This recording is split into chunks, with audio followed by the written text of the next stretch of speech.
désert, le sol du Sénégal, à environ 150 km au nord de Dakar, Lompoul est la prochaine zone d'exploitation du zircon par la société Grande Côte Opération. Cette deuxième phase du projet devrait débuter en 2023. L'entreprise minière, contrôlée à 90% par le groupe français Eramet et à 10% par l'État du Sénégal, exploite déjà le zircon et un autre minerai, l'ilménite, à Diogo, au sud de Lompoul. Sa concession s'étend sur une centaine de kilomètres le long de la côte. C'est le 4e gisement le plus important au monde. D'après le ministère sénégalais des Mines, le groupe a produit 85 000 tonnes de minerais en 2020. Tout est exporté, essentiellement vers le marché européen. L'objectif du plan Sénégal émergent est fixé à 90 000 tonnes par an. Les opérations consistent à draguer le sable, puis séparer le minerai. Nous n'avons pas pu entrer en contact avec les responsables de Grande Côte Opération.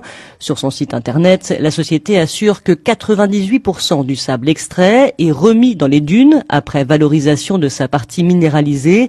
Elle met en avant les 735 emplois directs et 1000 indirects à 94% sénégalais liés à l'exploitation du zircon. Mais à Lompoul, le projet inquiète. Quelles seront les conséquences sur l'écosystème et les activités de maraîchage dans la zone, s'interroge Amadou Pendassen de l'association Walidan. Que vont devenir les opérateurs touristiques du désert de Lompoul?